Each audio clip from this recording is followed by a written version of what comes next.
Hey, tonight we will discuss Victorian social rules.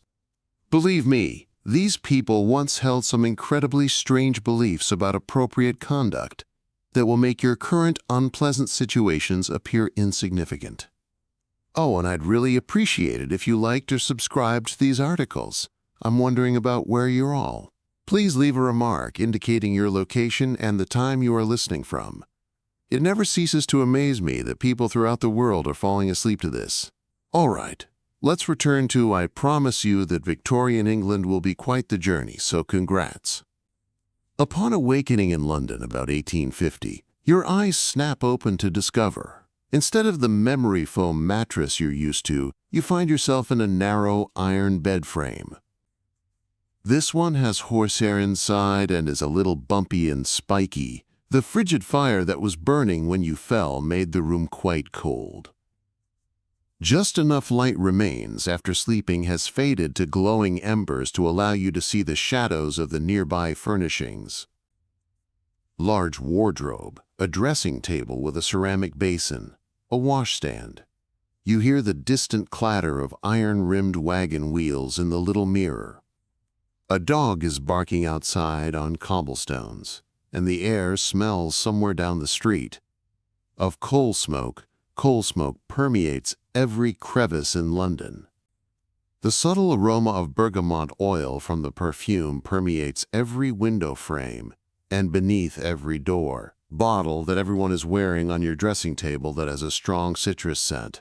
The bedding that surround you these days are made of cotton, which is clean but not very soft. God forbid that anyone sees your neck, but at least your nightgown is flannel and buttoned all the way up to your chin. Wrists when you're asleep, which would be scandalous. You go for the little bell that's sitting on the table next to your bed and ring it. Almost instantly you hear footsteps coming up the stairs, and your maid Mary already shows up at the door. "Good morning, miss," she says, fully clothed despite the early hour. A little curtsy. "Should I pull the drapes?" She goes to the window without waiting for your response and draws back the heavy velvet curtains, allowing the glass to be illuminated by the faint gray London daylight. Is covered with soot from all of the chimneys that emit smoke into the atmosphere. "Miss, what do you want to wear today?" Mary asks, making her way to the closet and pulling it open to show a variety of gowns, each more ornate than the one before it. And this is when your intensive study of Victorian social mores starts, because what you wear, how you say, how you walk, and who you speak to, and essentially, the most intricate social code in human history will control everything else you do today. When the Victorians were created, they were essentially living life in expert mode. One mistake and social shame would follow. Mary tells you that you have a call with Mrs. Hartley at 11 o'clock in the morning as she chooses a deep blue day dress, followed by tea with your cousin Emily at 4 these. Despite the term, morning calls are your first introduction to Victorian social mores. They never occur in the morning. Instead, calls are made between 3 and 5 in the morning. Call them afternoon calls, and people, even though I know it makes no sense, will give you the look of someone who has lost their mind. Morning calls take precisely 15 minutes, not 14, 16, 15, and you'd better have a pocket watch to keep track of the time because overstaying is regarded as being really impolite. Mary assists you in getting dressed, which is a complete procedure that starts with the chemise, which is essentially a lengthy cotton slip. Then the corset Mary wraps the corset over your waist and begins tugging the, you say, laces tighter, keeping in mind that a decent Victorian lady should. Yes, Miss Mary recommends to yank harder if you have a waist you can span with your hands. Your ribs move a little till you can hardly breathe, and your lungs can only extend approximately halfway. The petticoats will follow. This is fashion, baby. Of them, each giving your lower body a layer of mass, followed by the crinoline, a steel hoops that form a cage-like framework that causes your skirt to boom out around. At last, the dress covers everything with its tight fit, making you look like a gigantic lampshade. bodice, and huge skirt. By the time you're finished, you'll weigh around 15 pounds of clothes. Mary arranges your hair, drawing it back sharply from your face. At the nape of your neck in a tidy bun. Nothing flyaways managed everything correctly, miss. Will you be donning mittens or gloves today? Mary asks you to hold up both options, and you respond. Remember that a decent Victorian lady should never be seen in public with her bare hands. Be enigmatic and hidden at all times, like some strange hand-based. As Mary assists you with your gloves, you recall another cardinal's modesty requirement. Victoria, the queen of perfume, has stated that the strong, musky, old-fashioned scents are obscene. Instead, dab some lemon and bergamot oil on your handkerchief. Not enough to give off the impression that you're attempting to entice someone with your scandalous perfume when you're completely clothed, but enough to smell clean. As you descend the stairs for breakfast, the home comes to life around you, with staff scurrying around dusting. The cook has been up since 5 to prepare the morning meal, which includes sweeping and polishing. Your father is seated at the head of the table in the dining room, holding a newspaper. Mother is already writing letters from the other end, and both of them are completely clothed because, "Good morning," you say. Victorians would never consider showing up at breakfast wearing anything approaching informal attire. When you sit down, your father nods at you and slightly lowers his newspaper, brings up public shows of affection, even among family members, once more. Are not the Victorian manner. Breakfast is not a time for hugs or cheek kisses. Victorians consume a lot of food, including big eggs, bacon, kidneys, bread, and porridge. Breakfast is their largest meal of the day, but you pick at your corset, which prevents you from eating more than a tiny bit. Bites. Don't glance up from your letter, Mrs. Hartley's. Remember Jane, your mother says. Congratulate your daughter on her recent engagement, but don't inquire about any presumed wedding-related information. You mentally note that this is typical of the invisible rulebook, and you nod. Controls Victorian society. You have to recognize significant life events, but after breakfast you shouldn't seem overly curious about them. You decide to work on your needle a few hours before your morning call. It is a suitably feminine endeavor. After all, idle hands are the devil's workshop. A real Victorian lady never sits around doing nothing. Instead, she sits by the window and your mother joins you in the drawing room as you stitch a floral design onto a piece of linen, picking up her own. I saw Mrs. Fairchild yesterday, and she mentioned casually that her son had. Even though your heart is pounding a little after returning from university, you continue to focus on your stitching. You danced with Faster Thomas Fairchild at a ball last season before he left. As he away to Oxford, he was more considerate than the majority of the young guys you've met because he didn't step on your toes and had gentle eyes. Danced while carefully articulating your lovely speech. She said neutral. He asked after you, and your mother is still observing your response. You feel your cheeks getting warm, but maintain a calm demeanor. Did he do that? Your mother gives him a polite grin, somewhat pleased by your composed reaction. In the Victorian game, it would be inappropriate to display excessive interest in a young guy. The main goal of wooing is to act as though you're not playing it at just the right time. 11. After putting on your cloak, bonnet, and gloves, you and your mother head to Mrs. Hartley's house. You bring a tiny card box with small pieces of paper with your name on it and your visiting cards. These are printed on them and are necessary for the morning calls. Mrs. Hartley resides a few blocks away, but it would be unladylike to walk too fast. Instead, adopt the appropriate Victorian ladies. Take a few quick steps back, straighten your gaze, and downcast your huge skirt. Swings while you're walking, occasionally posing a risk of tipping over little toddlers or dogs who approach too closely.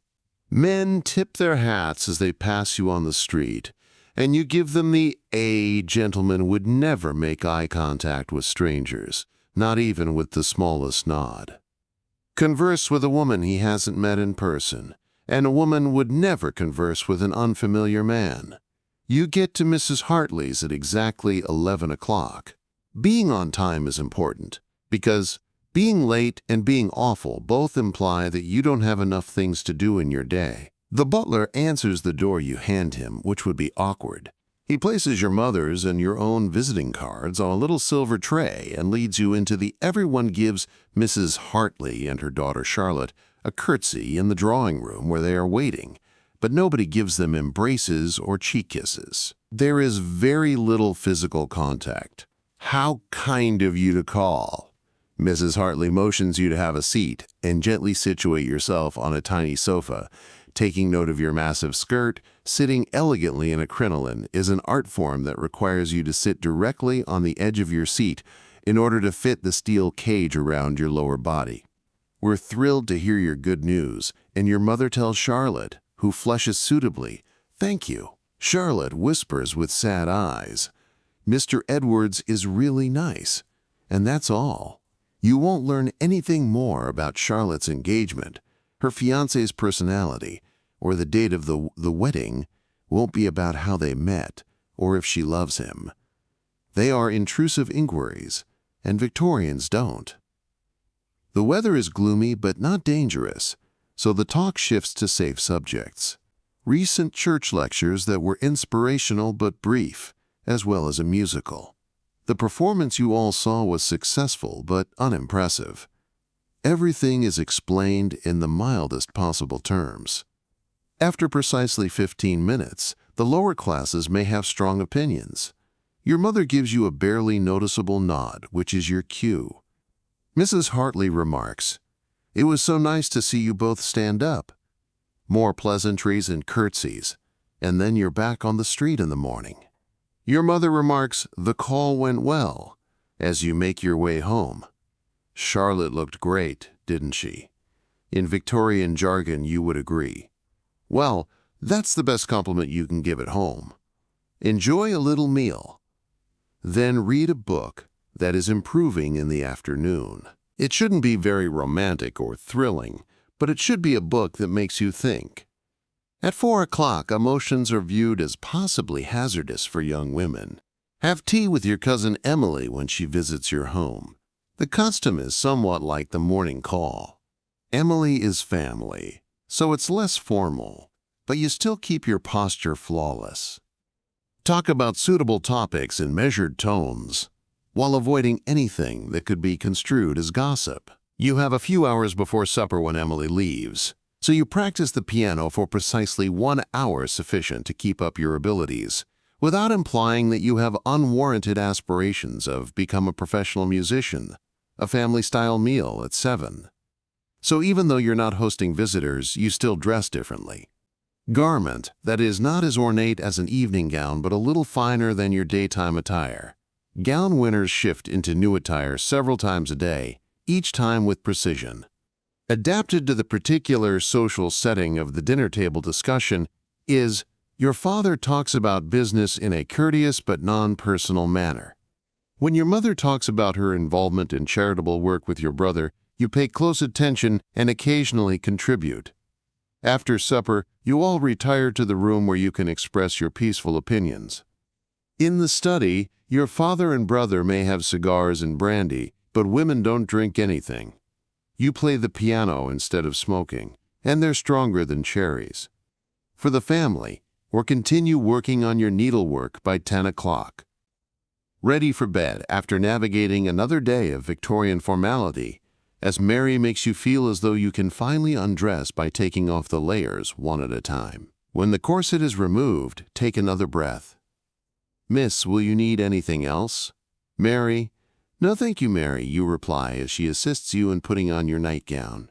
Curtsying and taking the oil, she settles into bed with a slight sigh of relief. Lamp with her. Except from the dim brightness, from the banked fire in the huge yew lie, the room goes dark. It's tiring to think about the day with all those regulations and restraint. However, It's also rather reassuring to know exactly what's expected of you at all times. As you go to sleep, you ponder what the future holds in this society of strict propriety and suppressed emotions. A formal dinner party will require you to follow a whole other set of regulations, but those can wait. You allow the far-off sounds of the metropolis to lull you toward dreams till daylight. Before you fall asleep, your final thought is of Thomas Fairchild and his gentle gaze.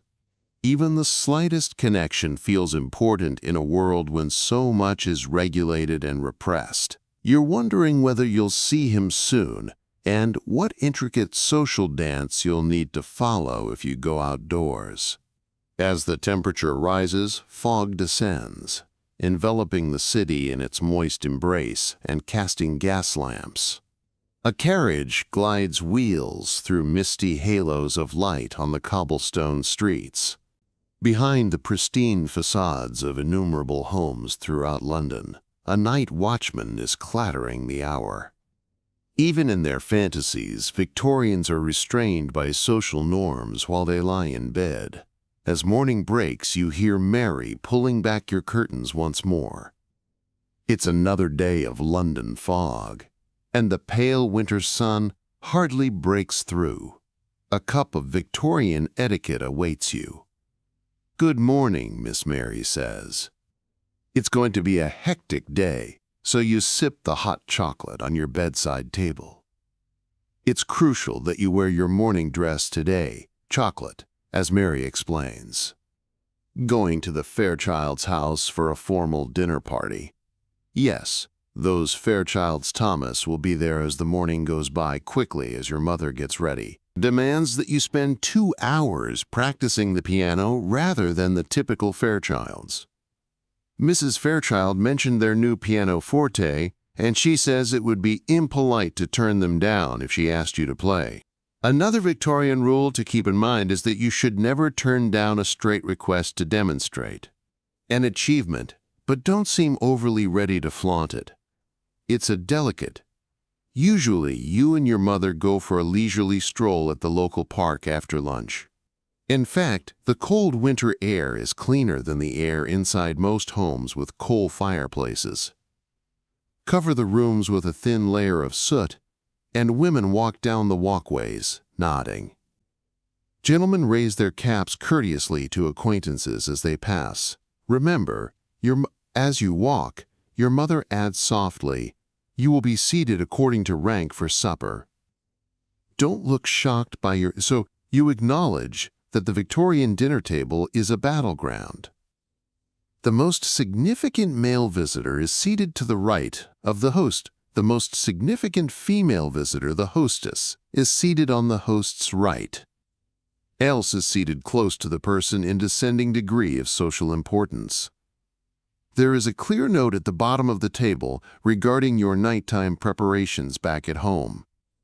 Begin seriously. You have to look your best at a formal dinner party, Mary. Puts a few drops of rose oil into the water and makes a bath for you. The bathroom is cold. Even if there is a tiny fire in the grate, you quickly take a bath while shivering.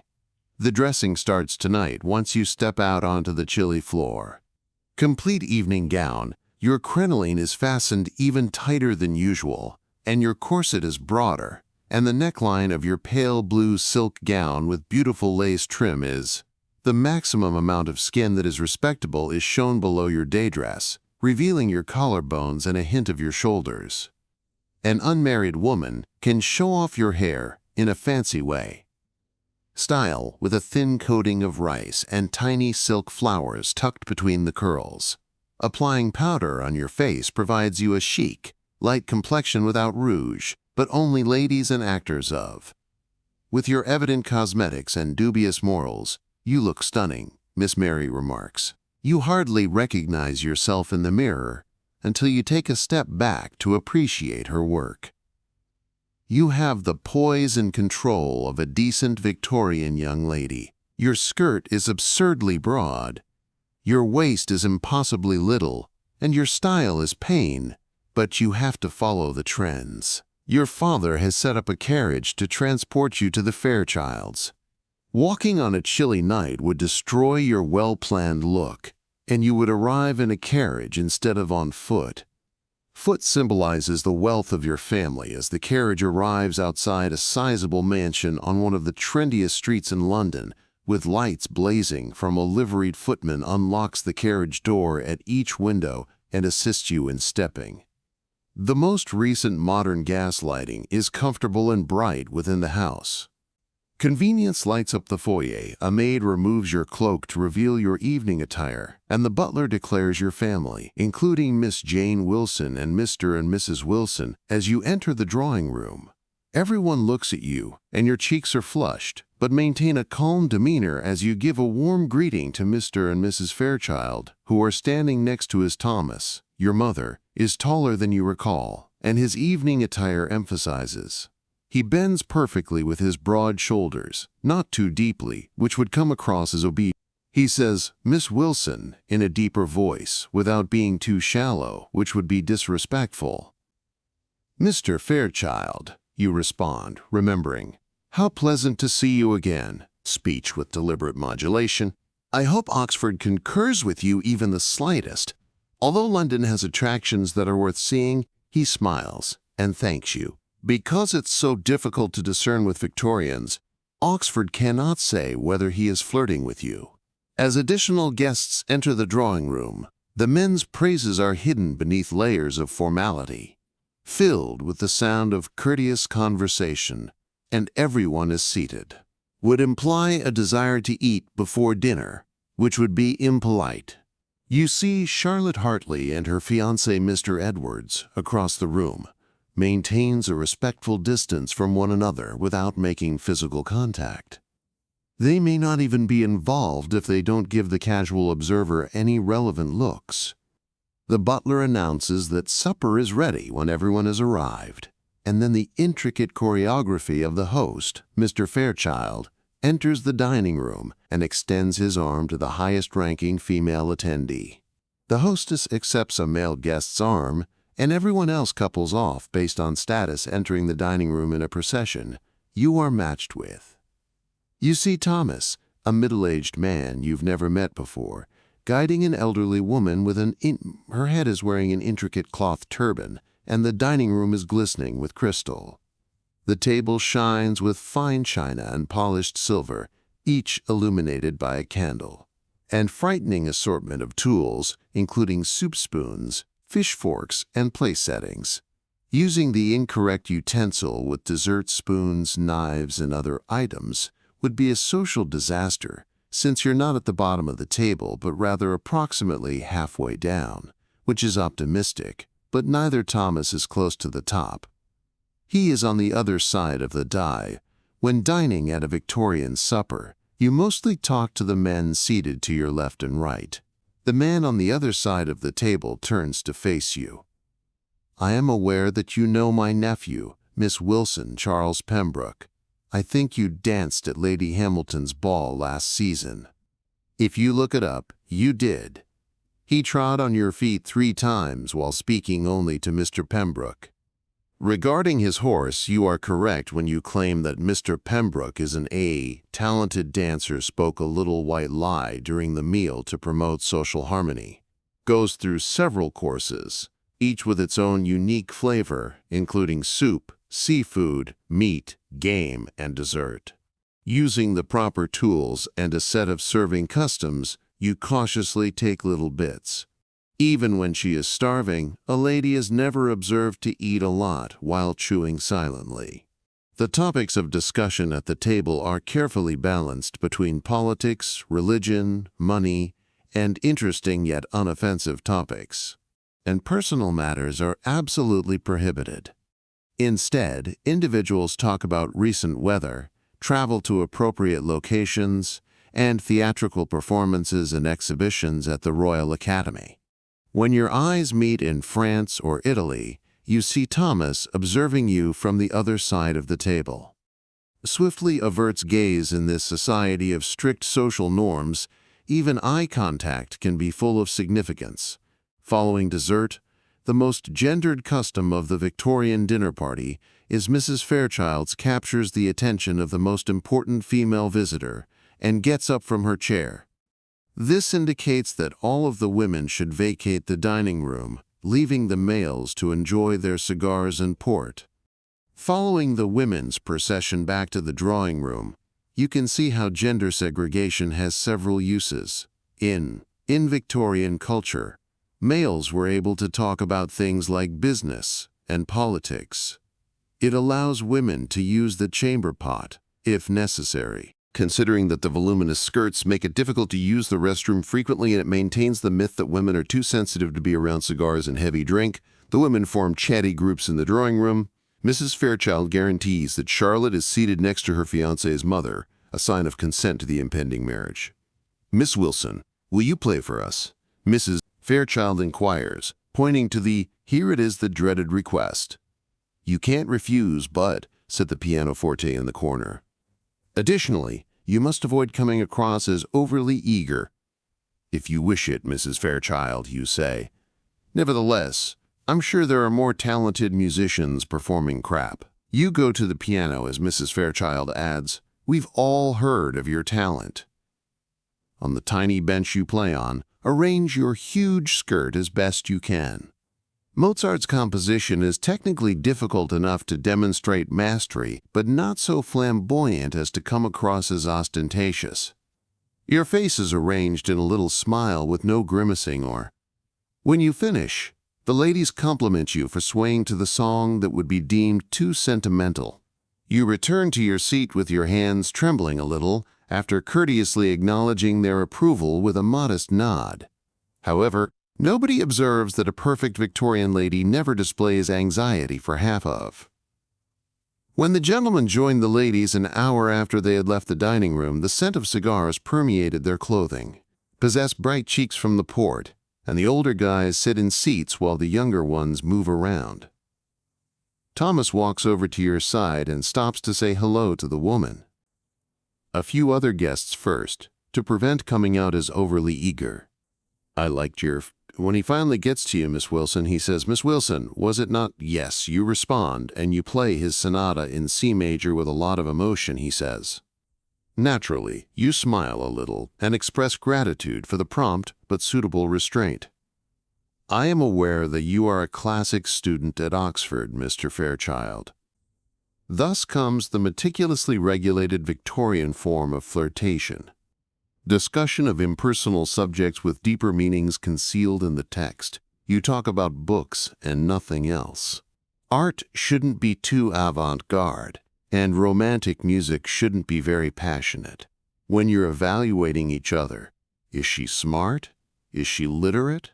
Would you notice that Mrs. Fairchild is observing you both with The main designers of Victorian matches are mothers with contented expressions. She definitely invited your family to join you and Thomas tonight. Thomas grudgingly excuses them after what feels like only a few minutes, but is actually almost 30 minutes. "Of course," he adds, "I should talk to Miss Hartley and congratulate her on her engagement." He bows slightly in appreciation, concealing your displeasure. "It was nice talking to you, Mr. Fairchild." "Was mine, Miss Wilson." Your mother stands by your side as he leaves. Acting as though you hadn't observed, she says, "Does he say?" Nothing turns off a prospective suitor more than an eager one, so don't seem overly enthusiastic, Jane. Your mother isn't deceived. The evening goes on, young lady, with more music, card games, and constant movement of visitors across the space, with each person being cautious to talk. Nobody else engages in a single discourse for an extended period of time, and the appearance of social peace is crucial, and the first guests go at precisely 11 o'clock. The Victorians have tight regulations, even about when to stop, so this suggests that it's okay for others to go as well. At a gathering, your mother nods slightly as your father looks at her. You bid the hosts farewell and express your gratitude for their hospitality. Thomas is close by and bows to, "Until we meet again, Miss Wilson," he says quietly. "Goodbye." "Good evening, Mr. Fairchild." you respond, your voice revealing nothing about your innermost thoughts. Ideas. As you take a seat, you can see that your carriage is waiting outside. Let out a little breath of relief at last. The evening went smoothly with no social errors, and Thomas was sincere in wanting you to have a good evening. As the carriage leaves, your father exclaims, "This is great praise from him." Yes, your mother concurs, and Mrs. Fairchild stated that they are having it tiny. Your pulse beats a little quicker since we're getting an invitation to a musical event next week. Chance to visit Thomas at home. Mary assists you in properly undressing while hanging your jewelry away, hanging up your evening gown, and doing your hair in such a fancy way. As she takes out the pins, the arrangement cascades down your back. "Did you have fun?" she asks. When Mary combs out your hair, she asks, "Miss, it was a pleasant evening, you instance, keeping your cool even when your ladies' maid servants are watching." Everything. And they talk among themselves about any signs of enthusiasm toward Thomas. When Mary leaves you, it can make its way to his home via the servants' network. Take a time to sit at your dressing table and observe your reflection behind your calm exterior. Your thoughts are racing. Did Thomas actually look for you specifically? Will he call on you? What did his mother's watchful eyes mean? Dating in the Victorian era is similar to having to wait to see each other again at the musical evening. When blindfolded, every move counts when playing chess. Yet most of the time, you don't. Even though you're making a move and the stakes are high, finding a compatible partner is essential to your happiness in the future. You approach the window and slightly draw back the curtain to gaze out at the hazy scene created by the London night gas lamps. A single, attractive taxi clatters past on the cobblestones, surrounded by halos of light in the mist. Thomas Fairchild might be thinking of you someplace, but in this, you'll have to wait and see what the next social event will bring in this world of strict propriety and concealed emotions. Encounter brings, as well as the new guidelines you'll need to follow when you next meet Thomas Fairchild. Unexpectedly, the very following day, you're actually reading in the front parlor, absent-mindedly flipping through pages of a book about bots that needs improvement, when Mary shows up at the door and says, "Mr. Thomas Fairchild is here, miss." When he asks if you and your mother are having guests, your heart leaps, but your expression stays calm. "Tell him that we are Mary, and let my mother know that I am a respectable young woman from the Victorian era. Your mother must never be left alone with a gentleman caller. It would be shameful to even leave the room for a minute while being there for the entire visit." Mary gives you around 30 seconds to get ready before she vanishes. Straighten your posture, pick up your book again, and check your hair in the tiny mirror above the fireplace. When the door opens, position yourself so that you appear naturally busy. Additionally, Thomas appears even more dapper in the daytime during his formal morning. His dark coat, cravat, and polished boots fit him flawlessly. A gentleman always takes off his hat indoors, and he is wearing gloves and his top hat. But doesn't take off his gloves till he sits down, Miss Wilson, and adds, bowing, "I hope I find you're doing great today, Mr. Fairchild. Thank you." In response, put your book down and motion toward a chair. "Please take a seat." My Thomas finally takes off his gloves and waits for his mother to join us, putting them in his hat, which is the Victorian equivalent of settling in. "I had a good time last night at your folks' house," you say in a nice but not too warm, "just like me," he responds, adding that my mother was very pleased with your musical performance before answering your mother's questions. Thomas stands up as soon as he enters the room. A gentleman always gets up when a Mr. Fairchild's mother replies, "What a pleasant surprise," as a lady enters. Thomas bows once more, Mrs. Wilson. "I hope this call doesn't come at an awkward moment." Taking a seat on the couch next to you, your mother reassures him that the actual The dance starts, and I'm here to invite Thomas. Explains that my mother plans to hold a little musical evening on Tuesday of next week. He's doing this because Miss Wilson and your excellent selves will be able to attend. Not only is he coming to meet you, but he might have sent a servant with a written invitation as his mother's messenger. The fact that he personally visited indicates how considerate your mother is. Mabus would be thrilled to accept Thomas's praise, according to his eyes. My mother also told me that she would appreciate it if Miss Wilson would think about performing your C. You fully see why last night's performance of Mozart was so highly praised. Mrs. Fairchild wants to brag to her friends about you because you're being assessed as a... Although your mother has undoubtedly gotten more involved, I would be pleased to play modestly with you as a possible daughter-in-law. Thomas, an experienced pianist, shakes his head. I'm not knowing that your talent would be the evening's high point if he were to give you a straight compliment. That's your mother enters my life with ease, which is almost scandalous in Victorian ways. We appreciate the chance to share the results of our daughter's hard work, Mr. Fairchild. Effort. The discussion goes on with this type of formal back and forth. Whether there are future social events with mutual contacts, Thomas is cautious to, it's appropriate Victorian fashion to direct the majority of his comments to your mother, while only occasionally glancing at you. Thomas stands after precisely 15 minutes, which is the allotted amount of time for a morning visit. I've taken up enough of your time, Mrs. Wilson. Miss Wilson. He says he'll let my mother know that you're okay.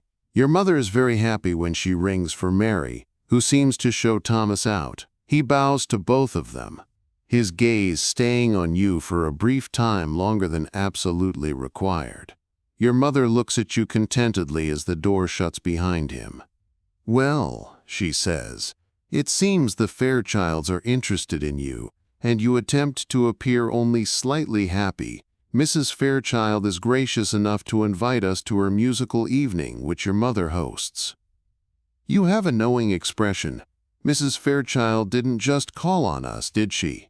The bell rings once more before you can react, and Mary shows up. A few seconds later, Miss Charlotte Hartley and her mother, Mrs. Hartley, announce additional guests for the morning. Charlotte enters with her mother as the call circuit is in full flow, both of them wearing the pinnacle of style. Charlotte appears stunning, and engagement concurs.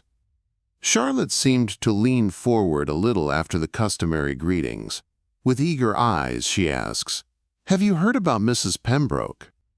Your mother raises an eyebrow in a quiet voice. "What about her?" Mrs. Hartley clucks at her. It's rather startling that she was spotted riding in the park by herself with Mr. Foster. It is shocking to learn that Mrs. Pembroke gets wedded in his carriage. A bachelor named Mr. Foster is well known for his flirty demeanor and for spending time alone in a carriage that's... Your mother always argues that there may have been a footman present, effectively announcing an affair to the world. Mrs. Hartley shakes her head, all by herself, as she tries to think the best of others. The wife of my cousin witnessed them firsthand.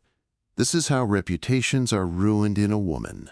Several chattering tongues, and one inappropriate carriage journey in Victorian London can turn into a social misfit, whereas men have greater freedom. Mr. Foster may encounter some. His club receives critical glances, but nothing more.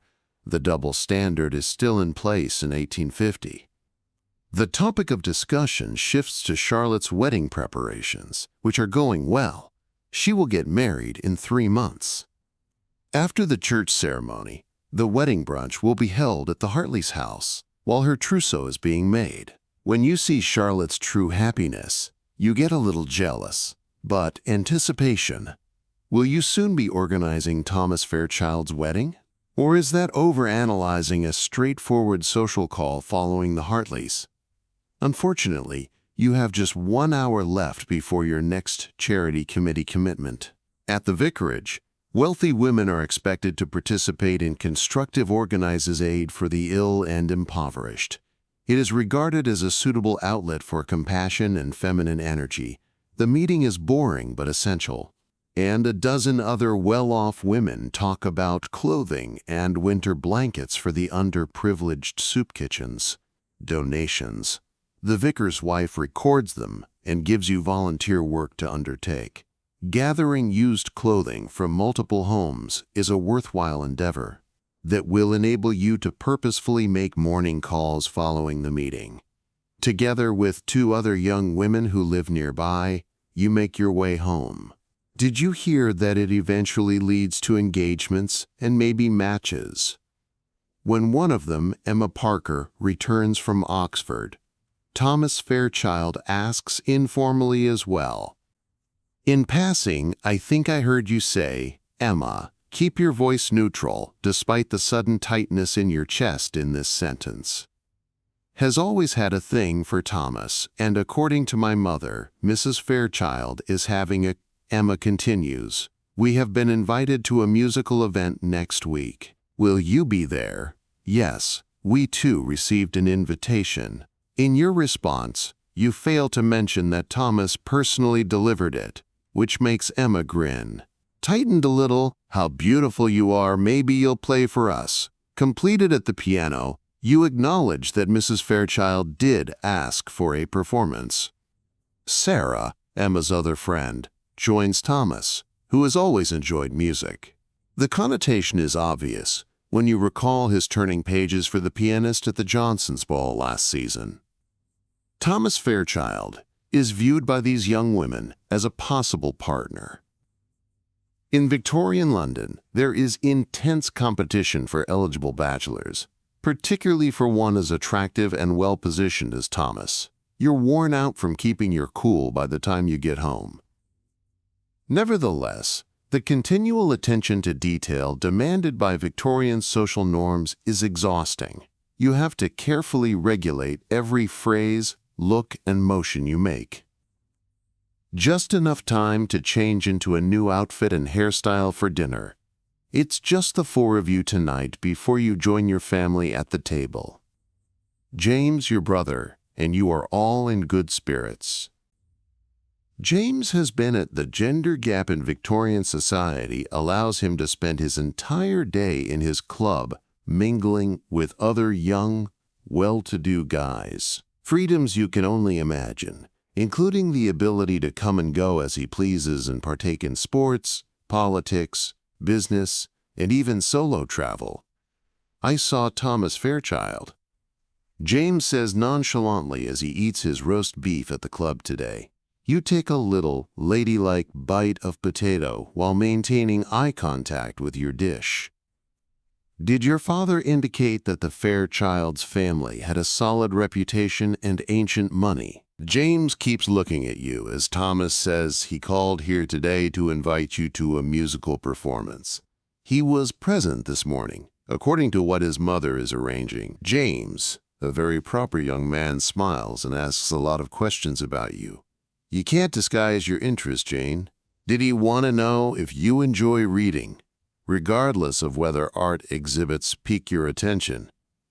That kind of stuff, which is important since Thomas is attempting to ascertain whether it's the Victorian equivalent of looking at your dating profile when your hobbies match his. James is gently warned by your mother not to make fun of you, but it's clear that she's happy with the marriage. Thomas is the oldest son, thus it would be beneficial for the Fairchild family. He appears to be really kind, which is a bonus, and is expected to inherit his father's banking company and big fortune. Not all Victorian brides retire to the drawing room after dinner. In the study, James and your father are enjoying their port and cigars. If Thomas Fairchild still shows interest, you may spend the evening needleworking and having a nice talk with your mother. As she threads her needle, your mother replies, "We should think about your wardrobe. You'll need something different for the musical evening, even though that blue silk evening gown is gorgeous." This is how your mother expresses her approval of Thomas as a possible suitor. Given their cost, new dresses aren't often commissioned. Possibly the dressmaker might visit tomorrow, so you advise attempting to come across as only somewhat interested. The next days go by quickly after your mother nods and says, "I'll send a note in the morning." The dressmaker makes a new gown as part of the musical evening's preparations in. You spend hours each day practicing the piano in pale green silk that accentuates your eyes, choosing a song by Mendelssohn that is lovely yet not overly theatrical. Without a word, an unexpected package arrived on the morning of the musical evening. Mary takes a tiny box covered in brown paper to your room when it arrives for you. "This was delivered by the Fairchild's footman just for you, miss," she continues. When you open it, your hands shake a little. Inside is a tiny amount of Tennyson's most recent collection of poetry. Comes with a little card and a brief Miss Wilson's message in a very masculine hand. "I thought these verses might be of interest to you. The one highlighted on page 43 reminded me of your playing with courtesy, T. Fairchild." You swiftly go to page 43, where there is a single-line poem on music. Gently highlighted, the expert hands move the listener's heart. Mary, the player, observes your face with obvious curiosity. "It's only a book of... It's extremely kind of Mr. Fairchild to send you books every day, Miss Mary, and you say poetry in a casual manner. Servants are always aware of what's happening before everyone else, so you hide the book in your Victorian etiquette prohibits you from publicly displaying or mentioning it. Technically, presents between unmarried men and women are prohibited. Thomas has broken the rules by giving you this book unless they are engaged. You would be breaking them flatly if you acknowledged it in public, but in private you, for a brief moment, put the book to your chest to experience the thrill that respectable Victorian ladies felt. Never reveal that Thomas Fairchild is courting you on the night your family gets to the Fairchild residence. Home exactly on schedule, not ahead of schedule, which would appear eager, and punctual, which is impolite for your new green silk dress. As you exit the carriage, the crinoline beneath you rustles softly. The Fairchild's drawing room is already in its ideal bell shape, crowded with visitors, and as soon as you get there you look for Thomas. As you walk in, you see him talking to an old man across the room. He glances up, and he stares through his eyes sparkle dramatically, while his demeanor stays appropriately guarded. Mrs. Fairchild extends a cordial greeting, praising your dress and expressing gratitude in advance for your musical contribution. She leads you to a bunch of young women, among them, regrettably, Emma. Although it's not as well made, Parker Emma's clothing is strikingly comparable to yours in color. Instantly, and smiles tightly at you, saying, "What a coincidence, Miss Wilson." She's saying that we seem to have thought about color in the same way. The contest goes on, as both attempt to attract Thomas's attention with greened dresses. A professional singer performs a number of Italian songs to kick off the evening's musical segment, followed by the violinist is slated to play third, which is a decent position rather than first, which would imply that you are the least valuable performance and would not finish, which would put undue pressure on you as you proceed. Thomas moves forward toward the piano, asking if I could turn the pages for you, Miss Wilson. He sits next to you at the piano and asks, "This is significant page turning." Intimacy between unmarried individuals is rarely permitted because it is public and everyone will notice him. "Thank you, Mr. Fairchild." You speak steadily in spite of your... The best way to calm your beating heart would be to sit at the piano and arrange your Thomas stands next to you, close enough that you can see the huge skirts as best you can. You put on your music and can smell his fragrance, sandalwood, and something zesty. Even though you've committed the piece to memory, you don't actually need the sheet on the stand. Thomas is drawn to you by the music, so you take a big breath and start. The Mendelssohn composition is romantic and poetic, without becoming obviously fervent, ideal for a true Victorian play, and you can clearly see Thomas turning pages next to you. Just when you need it, when his hand unintentionally touches yours and you feel an electric shock. Even if your performing is flawless, You receive a lot of acclaim when you're done. Thomas extends his hand to assist you in getting from the piano bench, which is another minor convenience that as you head back to your seat, you hear the audience playing magnificently. Thank you. For your help, you respond in a voice that is hardly audible above a whisper. Mrs. Fairchild is grinning as he nods his approval at Thomas and Emma Parker. She appears to be sucking on a lemon as the courtship dance meticulously goes on, regulated step at a time. Following the musical acts, refreshments are Thomas, the waiter, brings you a cup of punch without being overt about. He doesn't stay to talk about it because it would be too noticeable, but instead goes on to, despite this, the act of attending to other guests says loudly in a world where every action matters. As the evening wears on, you see Thomas's father. They are standing by the hearth, appearing serious and engaged in a lengthy chat with your own. Perhaps for work or something more intimate, your mother follows your gaze while your father he's thinking about investing, she says quietly, and I'm impressed with the Fairchild's banking endeavors. Her tone, however, conveys more than just financial interest. Efficiency is highly valued by Victorians, therefore if two families are thinking about uniting marriage, why not fortify business relationships as well? The evening is coming to an end. Visitors begin to leave, expressing gratitude to their hosts for a beautiful musical performance. As you wait in the entry hall for your family to depart, Thomas comes by with cloaks and gloves. He bows to you and your mother, Mrs., as she leads him into the drawing room. Wilson says, "Miss Wilson, I hope you're both doing well today, thank you. It's a great day for an exhibition indeed." Your mother replies to you, Mr. Fairchild. "When you're ready," Thomas says, "the carriage is waiting." Thomas has brought the Fairchild crest, is displayed on the door of his family's elegant carriage. In Victorian society, it was evident that he was serious about you and that his family was wealthy. When a detail conveys a message, the three of you get aboard the carriage. As the carriage starts to move, you notice Thomas staring at you from the other seat, with your mother on the other, Thomas facing you. Despite his calm demeanor, appreciation was evident in his eyes. That color suited. "You do a great job, Miss Wilson," he begins, then immediately adds, "as Mrs. Wilson's daughter. You've obviously inherited her exquisite taste, and part of the compliment is meant for you." To keep from coming out as very direct, Thomas is aware of the game's regulations.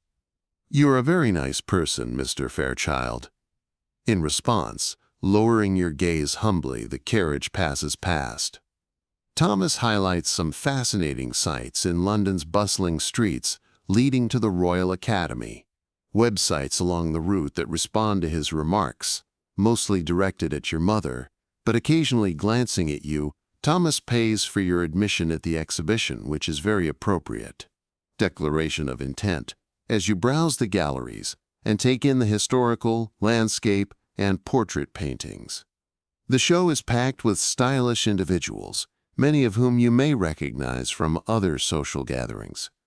You turn to see Emma Parker when a familiar voice yells, "Miss Wilson, Mrs. Wilson." Approaching with her mother, Emma would undoubtedly seize the chance to Miss Parker. Thomas says, bowing courteously, "Insert yourself into your time with Thomas." "What a welcome surprise, Mrs. Parker." Emma places herself beside Thomas. Commenting on a nearby picture, Mr. Fairchild, "Do you not think the artist has done a fantastic job of capturing the light? Brings to mind the scenery from my aunt's estate in the Lake District. You should go there sometime. Amazing. This is a brave action that is basically welcoming." "Thomas, you keep your composure while you visit her family's ties." Thomas handles the matter in a great Victorian manner, even though you're rolling your eyes inside at her obviousness. "Diplomacy. I'm sure the Lake District is beautiful right now, Miss Parker, but I'm in London for business. Wilson and I were just talking about this photo. The technique is really amazing." He leads you with ease, and Emma appears a little upset as your mother leaves her to go to another exhibition. Well done, Thomases. As you navigate the exhibition, you'll come across a number of interesting. Every encounter with members of your social circle follows the same format. Formal greetings, courteous chat. Thomas and you exchanged strange looks, and everyone knew what Thomas Fairchild was saying in public. By taking you to the exhibition by this time tomorrow, he shows his interest in you. Will be widely accepted in your social circle following an hour of art watching, and Thomas offers refreshments as a way to navigate social interactions. The institution has he chooses a table for the three of you, orders tea, and sets up a little tea room where guests may relax and chat.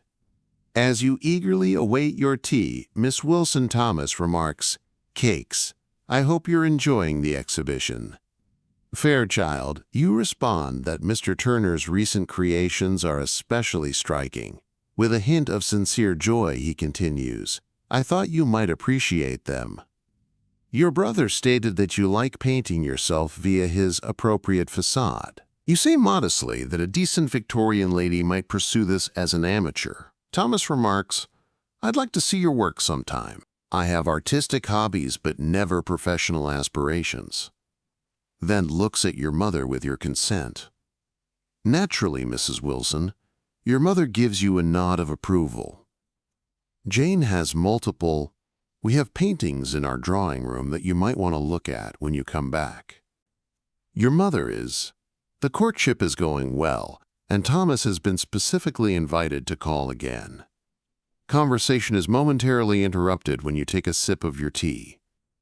You see a man at a nearby table observing your group with curiosity, middle-aged, well-dressed, and wearing a calculating face. Thomas sees your little frown and knows that he makes you uneasy. "Is everything okay, Miss Wilson? You appear to be lowering your voice. Be keeping a close eye on us." Thomas stares absently toward the direction. When you said that, his face darkened a little. "Lord Barrington, don't, Miss Wilson, don't worry about yourself, but your mother has also observed the man." "I didn't know he had returned to London society," she replies gently, referring to Barrington.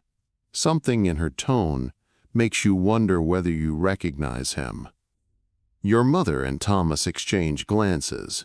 That implies both of them are aware of something you are not. "Lord Barrington has a particular reputation, especially with reference to young women," your mother says carefully. Thomas clears his throat. "Maybe we should go on with the exhibition tour. It's a great assortment of miniatures in the next gallery as you prepare to depart, Lord." Additionally, Barrington gets up and walks up to your table, Thomas, taking a few quick steps. A small yet obvious defensive action in front of you. With a small bow, Fairchild Lord Barrington adds, "Mrs. Wilson, this must be. I've heard so much about Miss Wilson's beauty," and his eyes linger on you in a something more carnivorous than a gentleman's courteous glance. Thomas's looks make your skin crawl. "Although your speech is quite courteous, it's notably cooler, Lord Barrington. I didn't know you. We recently got back to London from the continent," and Lord Barrington responds, "My eyes are still on you. Paris is charming, but I think London's young women are unmatched. Maybe Miss Wilson would honor me by introducing me," which puts your mother in a difficult situation as dictated by societal norms. That introductions need to be given upon request, yet Lord Barrington's standing renders him an inappropriate. Your mother's relationship with an unmarried young woman is handled flawlessly. We're just leaving, Lord Barrington. Victorian diplomacy. Maybe it's a courteous rejection, but a Lord Barrington's smile tightens at the setback. But he is unable to press the problem without coming across as impolite, of course, he remarks with ease. When you exit the tea room again, Thomas puts himself between you and. Once you're securely in another gallery, Lord Barrington's body language is protective without being inappropriate. Says softly to your mother, "I'm sorry for that encounter, Mrs. Wilson. I would have recommended a different expedition if I had known Lord Barrington would be there." Your mother shakes her. "You wouldn't have known, Mr. Fairchild, but I appreciate your rapid thinking and your intense inquiry." Regarding Lord Barrington and his ostensibly dubious reputation, yet appropriate Victorian women avoid direct questions. You won't be able to ask more questions regarding scandalous topics till you're by yourself with your mother. The remainder of the exhibition goes along without any problems, although you can see that Thomas is paying closer attention than usual. Maintaining a close proximity to you while you navigate the galleries. Even if the danger was just social, not physical, Thomas guides you when it's time to go. And your mom returned to the carriage, he says as you take your seat. Miss Wilson, I trust your enjoyment of the exhibition was not ruined by your interaction with Lord Barrington. Not at all, mister. You reassure him that the artwork was simply too magnificent to be eclipsed by a moment of social difficulty. Thomas appears relieved, which I'm happy to hear, pauses before continuing, saying, I should be aware that Lord Barrington is not included in the plea. His conduct toward young women has been less than honorable, and this is as near as a Victorian gentleman can alert you to a possible predator, but the specifics are kept secret to safeguard your presumably sensitive sensibilities. But the message is unmistakable. Avoid the Lord. You are brought home by Barrington the carriage, where Thomas assists you and your mother. He formally bends down to the pavement at your front door and says, Thank you for a most good afternoon, Mrs. Wilson, Miss Wilson. He continues, I might give you another call tomorrow because I have something I'd want to talk to Mr. Wilson if he's available. Your heart skips a beat to talk to your dad about this, which could only Thomas wants to seek for permission to pay, which is a sign of Victorian romance. Formal greetings to you before to a formal engagement. I think my husband will be home tomorrow afternoon, mister. Your mother is more composed than you are. According to Thomas, it would be convenient for Fairchild to arrive at 3 o'clock. His correct mask briefly lifts to reveal his eyes as they briefly meet yours. Sincere feeling until tomorrow, Miss Wilson. You respond tomorrow, Mr. Fairchild, and your voice is more steady than you realize. Your mother waits until the door is securely closed inside the house before smiling a little. Triumph, she says. I think Mr. Fairchild wants to talk to you regarding his intentions for you tomorrow, father. You nod with disbelief. It is still inappropriate for a decent Victorian young girl to speak without showing too much excitement. If your father accepts your mother's request, you can anticipate a formal proposal shortly.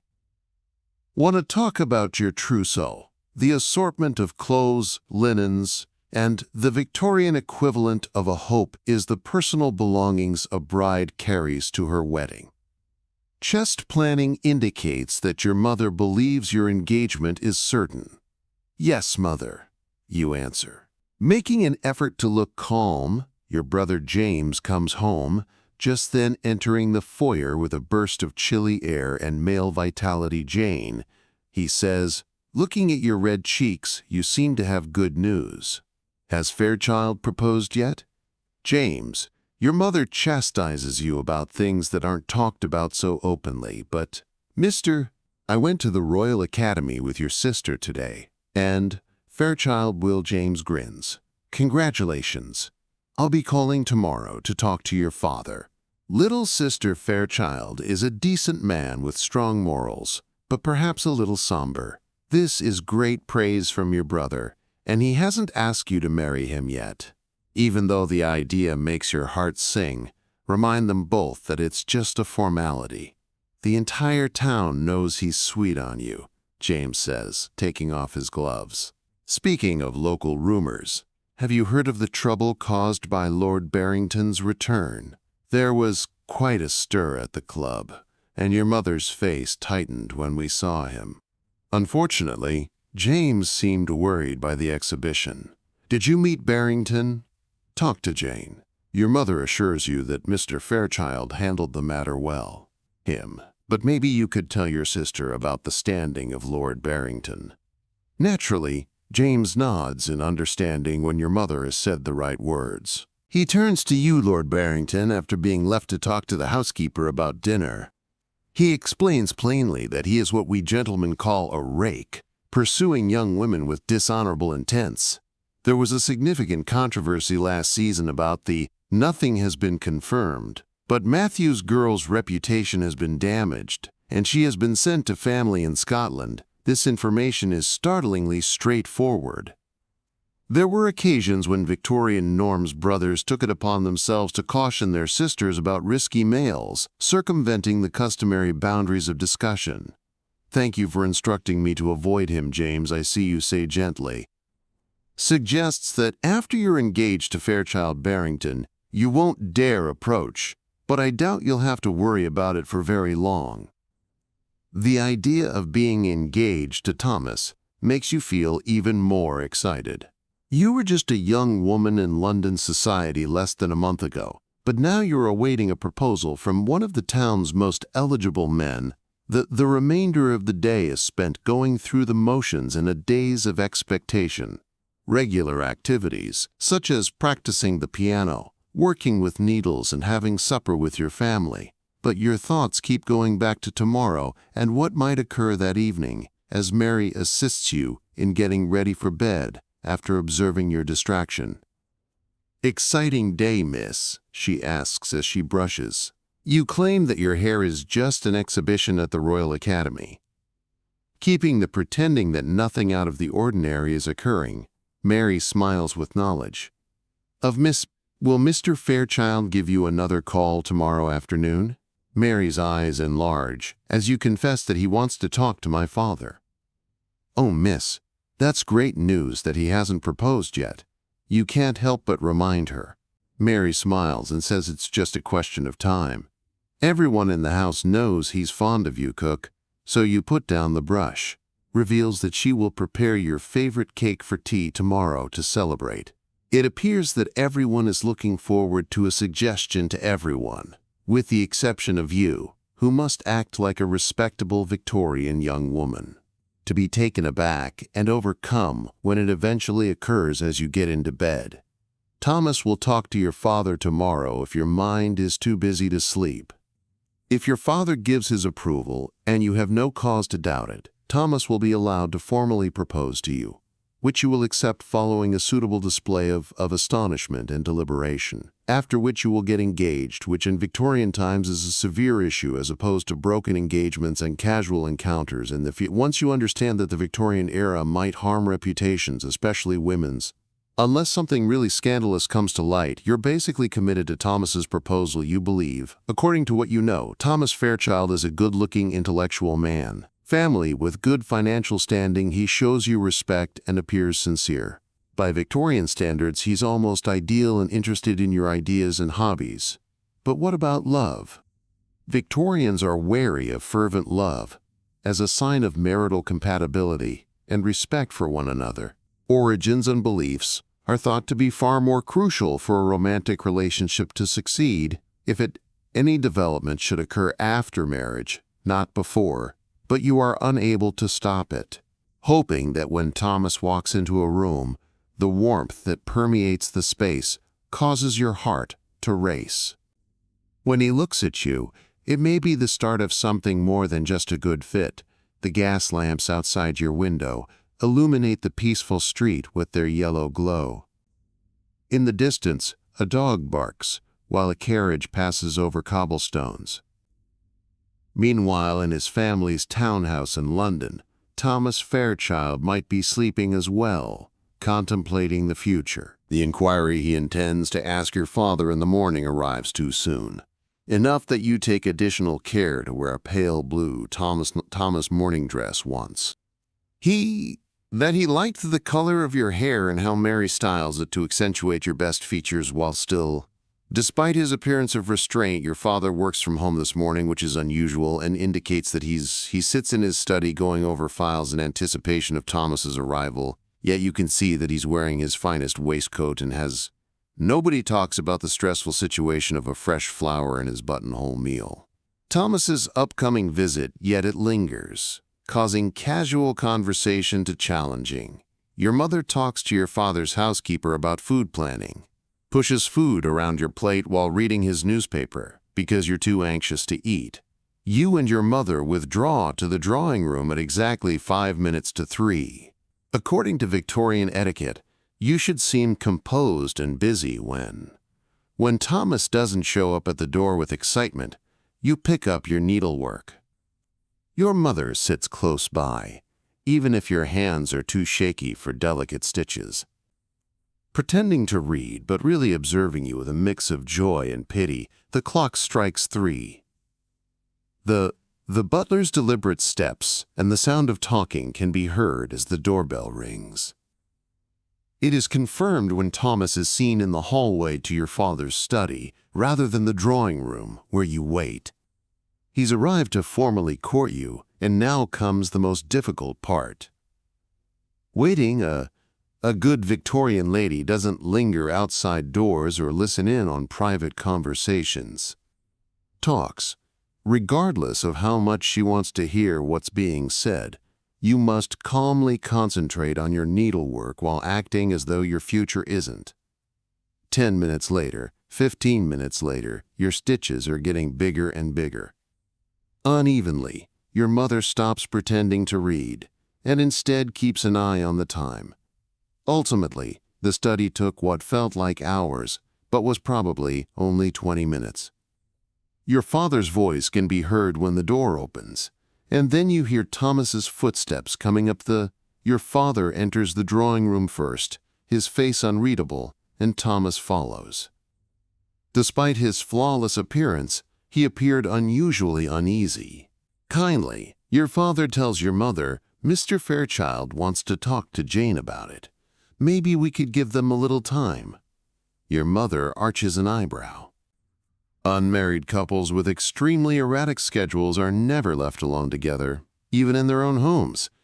But your mother stands, and your father gives a comforting nod. She says, "We'll be just in the morning room," glaring at Thomas, expresses unequivocally, "act honorably or face the repercussions." Then, amazingly, you're by yourself with Thomas. Fairchild, you're not quite alone. The door to the drawing room is still open, and you, although you are aware that your parents may hear you, this is the most privacy Victorian propriety will let Thomas to have. The fireplace appearing more unsure than you've ever seen him, his normally calm exterior has given way, revealing sincere feeling beneath Miss Wilson. He starts, then stops Jane, and corrects. "I spoke with your father and got his approval to address you by using your given name for the first time." Formally, your heart is thumping so loudly that you question whether he can hear. Is this the every young woman in Victorian times is brought up to expect? Thomas advances a step closer, while keeping a safe distance from. "Since our first meeting, I've been impressed by your kindness, knowledge, and grace. These past few weeks have only increased my respect and love for." He pauses as if to gather his strength. He is only a guy, not the ideal Victorian gentleman. Exposing his heart, I'm afraid that what I'm attempting to convey, if clumsily, is that I have the utmost respect and regard for you, Jane Wilson. Would you do me the Thomas's words, "Very great honor of accepting my hand in marriage," linger in the air? This is the moment you've been waiting for between you, and it's finally here. You are truly overcome by a proper Victorian lady, even if she has seen this coming for weeks, so a proposal must seem unexpected and overwhelming, but there's something about the vulnerable in your response that goes beyond performance. Observe Thomas's gaze and the faint waver in his normally calm voice that touches Thomas. "I am deeply moved by the way you start. Then correct yourself, Mr. Fairchild. Respected by your suggestion, you hesitate to avoid building tension, but this isn't in the Victorian playbook. You're supposed to be collected." Emotion has made it hard to communicate. Modest, mildly delighted, but not fervent. Nothing would bring me greater joy than to Thomas's face changes as you finally control your voice, which is steady but gentle. His cautious demeanor in public dissolves entirely, exposing. You catch a glance of the man with such excitement that it briefly leaves you speechless. Behind the dignified Victorian gentleman, a man with intense emotions meticulously, he says, controlled, Jane, and simply your name. He takes a deep breath and says, "You've made me the happiest of men. Move forward and then lose sight of propriety, even if they are currently engaged." Victorian regulations forbid any physical contact other than possibly handshakes, and even that would be going beyond the bounds of, "May I?" he asks, extending his hand. You feel the warmth of his skin against yours by placing your hand in his. Such a small gesture, but in your highly monitored environment, it feels startlingly. Thomas reaches into his waistcoat pocket and says, "I've brought something for you." He pulls out a tiny velvet box with his free hand, opens it, and reveals a ring within. The ring, which has a stunning deep blue sapphire, belonged to my grandma, encircled by little diamonds set in gold, not as showy as other contemporary. When he puts it on, you comment, "It's lovely." But the engagement rings are sophisticated and obviously pricey. This obvious sign of your engagement will be announced by the unusual but delightful weight of your finger. Your new social standing. The moment is cut off before you can say anything. Your parents have granted you as much privacy as Victorian etiquette permits, so you can return to the bureau. However, Thomas instantly retreats to a decent distance in the drawing room. His gaze stays on you. "Well," your father inquires, glancing between you. "Miss," he says. "It is a great honor for Wilson to accept my proposal, sir," Thomas says. "How wonderful." Officially, your mother's face lights up with genuine pleasure. To celebrate, we must have champagne. The butler is called, and champagne is pouring, and toasts are raised to the happy couple, but you're still in a... The rapidity of Victorian courting these days is confusing. Only a few weeks ago, Thomas was once just a friend. He is now your fiancé and prospective spouse. Your father believes that after the first festivities are over, we should talk about dates. Of course, settled in settlements. The pragmatic aspect of Victorian marriage is a financial agreement, so while romanticism is great, your father and Thomas will negotiate your marital settlement, which is effectively a contract outlining the assets and funds you contribute to the marriage and its future prospects. My lawyer has prepared. Some Thomas says it's all business now, but I'd be pleased to review the early documents. With you tomorrow, sir. Great. Your father gives his approval. Regarding the wedding date, I was considering. Thomas argues that 3 months might be sufficient time for appropriate preparations, however. Is there a tinge of irritation in his voice, as if he hasn't been waiting so long to try? Indication that he's excited to start your life together makes you feel a little excited for 3 months. Suitable. Your mother consents for a sufficient amount of time to prepare a suitable truss.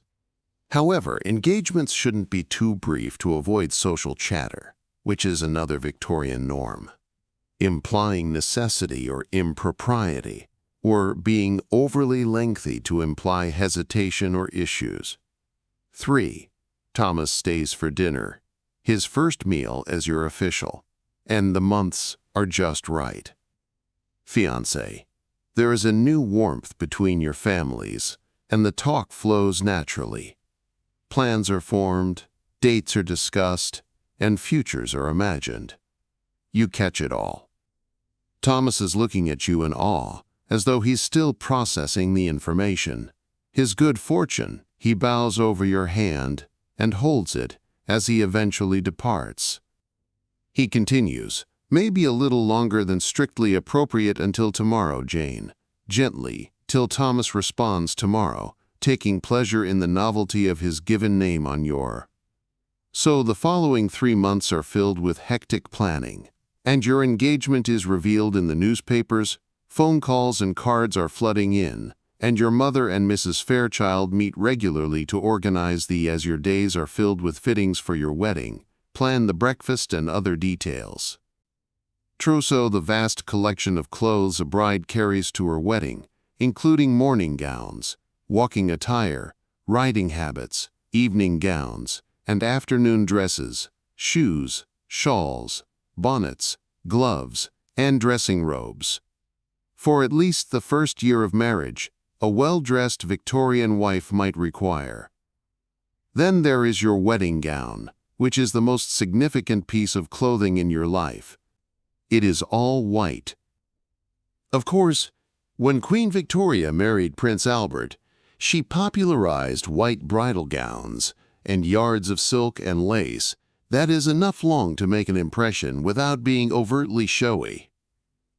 Every detail is flawless, including a veil of delicate Brussels lace and white satin slippers.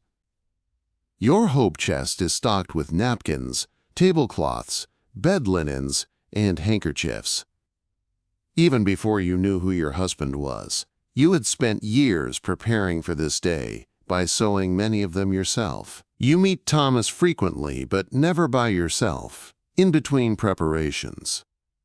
Even engaged couples are chaperoned according to Victorian morality. You go to dinner parties and balls with your mother, who discreetly follows you on your walks in the park, but you only communicate privately by exchanging letters, which are always visible to the public. Permitted, when you progressively reveal more about yourself than in social situations. Permit, you find in these letters a side of Thomas that his public image hardly reveals. Shows his admiration for you and his wishes for your future together. Take into consideration his wish to be a husband deserving of you, nothing inappropriate or that could not be read aloud in public, but it was genuine and grew more loving. The Fairchilds throw a dinner party for both families 2 weeks prior to the wedding, providing an opportunity for prolonged getting to know your aunts, uncles, and cousins before the ceremony. The dinner is a success for both Thomas's family and vice versa. Well-behaved, successful, and respectable, with no embarrassing family members to cause. Your cousin Emily seems interested in my cousin William Thomas, and he whispers to you about it. Maybe there's another match in the making when everyone else is preoccupied, so you follow his eyes to where William said something that made Emily giggle. Do you think they would? Suit nicely, but not as well as we do, Thomas replies in a warm, low voice. Despite being a simple sentence, it still makes your cheeks flush weeks later. A decent Victorian lady shouldn't show up for your engagement because his direct attention can make you feel uncomfortable. Such obvious responses, but Thomas seemed content rather than offended by. The last week before the wedding is a whirlwind of last-minute blushing. Silver services, crystal decanters, fine china, and arrangements of your wedding presents are on show in the drawing room. Visitors come to see the elaborate clocks and vases and once more give their congratulations. Mary brushes your hair for the final time in your bedroom the night before your wedding, and your mother visits your childhood home, and tomorrow you'll move into the townhouse owned by the Fairchild family, where I wanted to talk to you, your mother continues, nodding away from Mary, and Thomas will have his own suite of rooms. Regarding tomorrow night, is this the right Victorian version of the conversation? Many young women are kept so naive that they have no notion what to expect on their wedding night. Your mother, who was forward-thinking for her day, thinks you ought to be at least somewhat prepared. She starts clumsily with the physical intimacy that comes with marriage. Although it may not feel comfortable at first, a wife has a responsibility to submit to her husband's desires. However, a woman perseveres with dignity, which is not the most positive way to marriage, but according to Victorian views, women aren't. They are only expected to tolerate rather than enjoy physical connection, which would be unseemly. It is a responsibility, and having children is the most crucial thing. Your mother is still working to create a peaceful home, so pay close attention to Thomas's comfort at all times. Oppose him in public and preserve a calm atmosphere where he can escape the demands of work. The Victorian vision of distinct spheres that men belong to is reflected in this instruction. Women from the public sphere of politics and business to the domestic sphere, and as a wife, it is your responsibility to provide a calm environment for your spouse and effectively run the home, and I think you and Thomas will be quite. Your mother pats your hand and says, "He seems like a good man, and he loves you very much." "Thank you, Mom," you remark, moved by her care for your, well, even though you think her advice is a little lacking, I think we'll both be pleased that night when you get a little sleep. You're too preoccupied with tomorrow and everything that will happen to you as Miss Jane Wilson, the start of your wedding day, as Mrs. Thomas Fairchild dawns bright and clear. The event will take place in St. George's Church on Hanover Square at 11 o'clock. Selection for social weddings, you're dressed with great care, starting with the nicest underwear from your truss, followed by the stunning white dress with its long skirt, fitted bodice, and lovely veil draped over your quai. You look stunning with your hair done with care, Miss Mary adds, pleading with tears in her eyes. You're forgiven, but thank you, Mary. Your response was sincere. Mary has been guiding you through the challenging terrain of Victorian femininity for years. I'll miss you. Mary tells you that Mrs. Fairchild has hired you to have your own ladies' maid in your new house. Another reminder of how your life works from someone with expertise assisting married women is going to change, including your personal servants. The ride in the carriage to the church goes quite quickly, and your father is magnificent in. He offers to help you down and escort you inside in your formal morning attire. As the guests assemble to watch your arrival, the chapel is aflutter with flowers and the rustle of exquisite textiles. And Thomas, looking more dapper than ever at his wedding, is standing at the altar, clothing the unabashed admiration on his face as he watches you approach him. When you almost trip, no one has ever given you such a glance before. The ceremony is customary and respectful, and you clearly state your vows. Thomas puts a gold band on your finger and promises to love, honor, and obey. Participate in your engagement ring. The vicar announces that you two are Thomas and allowed to lift your veil and give you your first chaste cheek kiss. You're married, Mrs. Thomas, because his lips have already touched your skin. Fairchild, the wedding breakfast that gave her a new identity, rank, and life. The following is tasteful without being overt. Your parents have spent a lot of money, but in Victorian society, when flaunting riches is viewed as vulgar champagne, this is not an extravagant fine line. Speeches are given, beautiful food is provided, and you sit next to Thomas at the head table, still a little stunned by what had happened that morning. Are you happy, Jane? When others are preoccupied with cutting the cake, Thomas says quietly, very happy, and you tell him that, indeed, despite the hectic pace of Victorian courtship and the strict social norms have influenced every aspect of your relationship, and you've grown to love this man a lot. Possibly even Victorian etiquette dictates that you must never speak that phrase out loud if you love him. Following breakfast, you change out of your wedding gown and put on a classy dress for your trip. Thomas and you will spend 2 weeks at his family's Kentish country home, a simple modern honeymoon norms, but generally speaking, the farewells are tearful but controlled. It would be improper to show too much emotion. Your father shakes Thomas's hand, and your mother gives you a quick hug, and gives you a cheek kiss before you and your spouse are finally alone together in the carriage for the first time. Thomas takes your hand and runs his thumb over your palm, saying, "Well, Mrs. Fairchild," he adds in a loving voice, "shall we start our journey?" You grin with sincerity and without the inhibitions that Victorian society typically imposes. Insists, "Yes," you reply, "just let the carriage move away," leading you to, Your wedding guests toss rice and petals for good fortune in your new life.